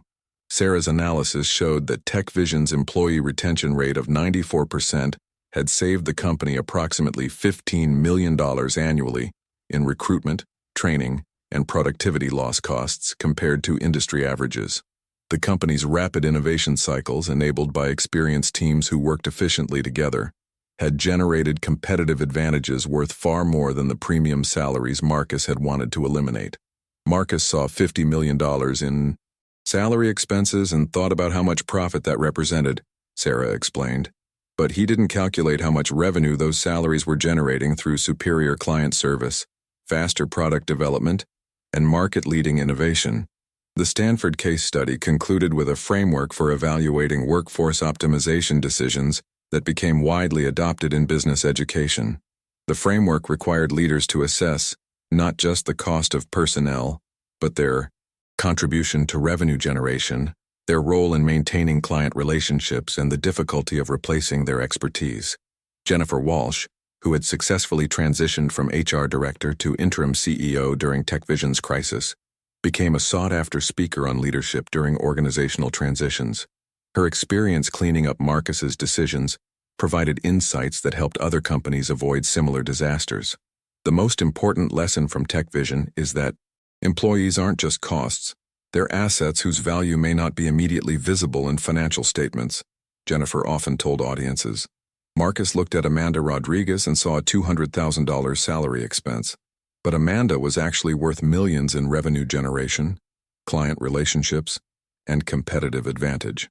Jennifer's post-TechVision career focused on helping companies develop more sophisticated approaches to workforce planning that considered human capital as investment rather than expense.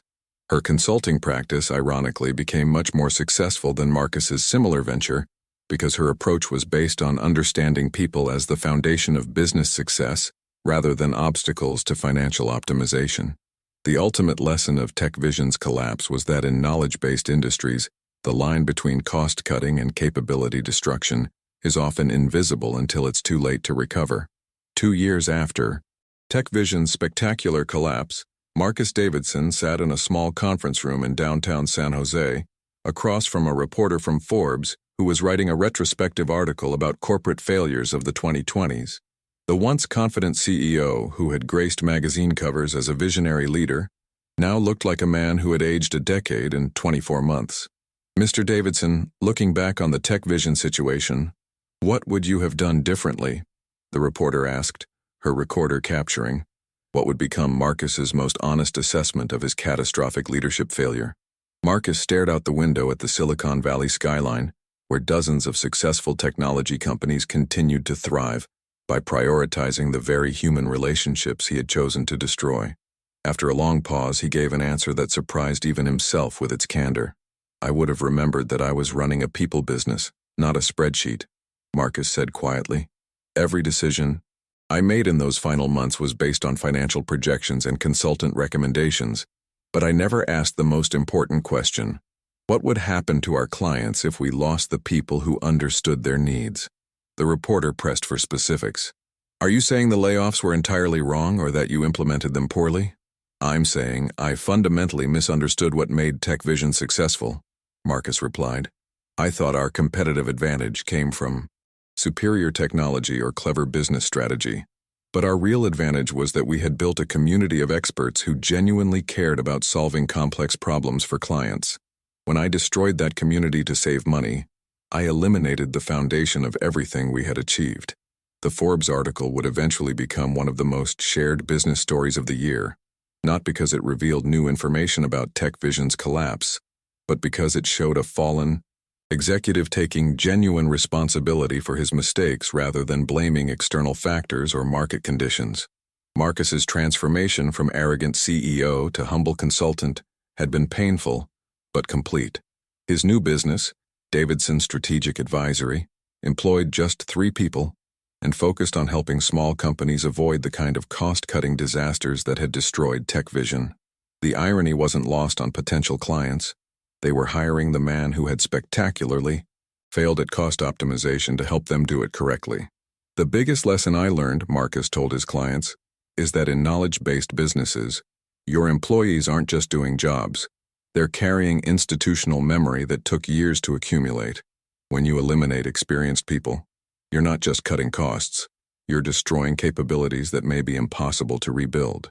Marcus's consulting practice never achieved significant success, partly because his reputation as the CEO who destroyed TechVision made many potential clients skeptical of his advice. But the few companies that worked with him found value in his hard-earned understanding of how short-sighted cost-cutting can backfire catastrophically. Meanwhile, the companies that had benefited from TechVision's collapse continued to thrive. Quantum Dynamics, now led by Amanda Rodriguez as Chief Technology Officer, had become the dominant player in AI-powered business solutions, largely by acquiring TechVision's former clients and expanding the innovative work that Amanda had originally developed at her previous employer. Amanda's success at Quantum Dynamics proved how valuable she had really been to TechVision. Under her leadership, Quantum Dynamics developed breakthrough AI applications that generated over $200 million in new revenue within 18 months, more than 4 times what TechVision had paid her in total compensation over her entire career there. Amanda Rodriguez might have been TechVision's single most valuable employee, noted the Harvard Business Review in a follow-up analysis of the case. Marcus Davidson eliminated a $200,000 salary and inadvertently enabled a competitor to generate $200 million in new business using expertise that TechVision had funded and developed. Linda Morrison had similarly flourished at Quantum Dynamics, where her client relationship expertise had enabled the successful integration of former TechVision clients with minimal disruption. Her deep understanding of each client's needs and preferences made transitions smooth and profitable, generating millions in retained revenue that might otherwise have been lost during provider switches. The former TechVision employees who had scattered to various competitors throughout Silicon Valley had collectively created far more value for their new employers than they ever could have generated individually. But their success came at the cost of destroying the innovative culture and collaborative relationships that had made TechVision special. Sarah Chen, now CFO of a rapidly growing startup, reflected on the TechVision experience during a Stanford Business School alumni panel. The saddest part of TechVision's collapse was that it was completely preventable. Marcus had built something genuinely special, a company where brilliant people loved coming to work and solving difficult problems together. He destroyed that culture in pursuit of profit margins that were never actually achieved. The startup where Sarah now worked had implemented what they called TechVision protocols, systematic approaches to workforce planning that evaluated employees' contributions to revenue generation, client relationships, and organizational knowledge before making any staffing decisions. "We use TechVision as a cautionary tale," Sarah explained. "Whenever leadership considers cost-cutting measures, we ask, are we optimizing expenses or eliminating capabilities?" That distinction has helped us avoid Marcus's mistake. Jennifer Walsh, who had successfully transitioned from interim CEO to executive coach, spent much of her time helping other companies navigate workforce transitions without destroying their operational foundations. Her approach was based on lessons learned during TechVision's crisis, understanding what people actually do, not just what their job descriptions say they do. Most executives think they understand their employees' contributions, but they're usually wrong, Jennifer often told her consulting clients. You need to map the informal networks, relationships, and knowledge systems that make your company actually function. Marcus never did that analysis, which is why his cost-cutting eliminated capabilities he didn't even know existed. The ripple effects of TechVision's collapse had extended far beyond the immediate stakeholders. Business schools now used the case study to teach students about the hidden costs of workforce reduction. Management consulting firms had developed more sophisticated approaches to organizational analysis that considered human capital as a strategic asset rather than a cost center. But perhaps the most important lesson from TechVision's disaster was that corporate success isn't just about having smart strategies or efficient processes. It's about building sustainable relationships with the people who make those strategies and processes actually work. Victoria Chen, the investor who had ultimately removed Marcus as CEO, reflected on the experience during a venture capital conference 5 years later. TechVision taught me that the greatest risk in any company isn't market competition or technological change. It's leadership that loses connection with the human foundations of business success.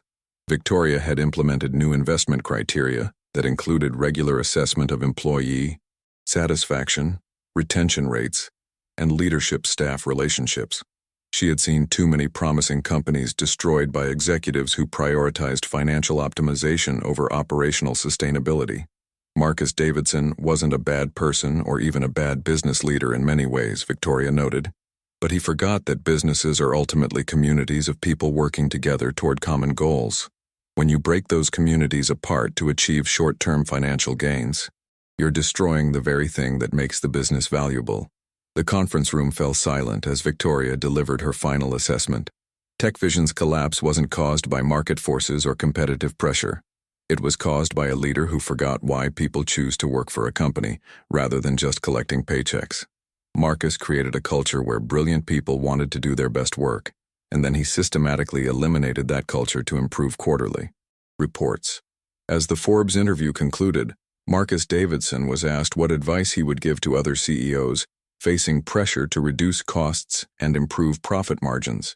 Remember that every employee represents relationships, knowledge, and capabilities that took time to develop, Marcus replied. Before you eliminate positions to cut costs, make absolutely sure you understand what you're actually eliminating.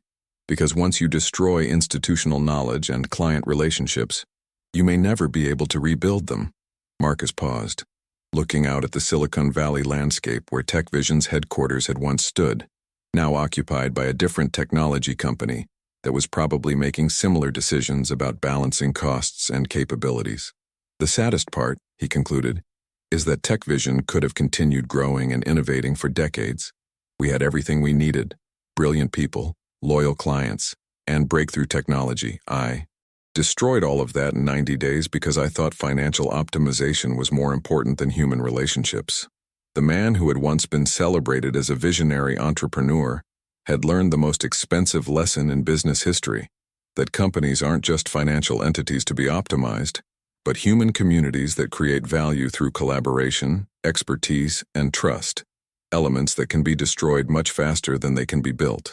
As Marcus left that final interview, he carried with him the weight of knowing that his 90-day journey from successful CEO to cautionary tale could have been prevented with a single insight, that in business, people aren't the cost of success. They are the success. If you reached this point, you've witnessed one of the most complete corporate collapses in modern business history, caused entirely by leadership that forgot the fundamental truth that all business success ultimately depends on human relationships, knowledge, and trust, elements that Marcus Davidson eliminated in pursuit of profit margins he never achieved. Subscribe if you believe these stories need to be told, and share this with 3 people who need to understand that behind every financial decision are real people whose contributions may be far more valuable than their salaries suggest.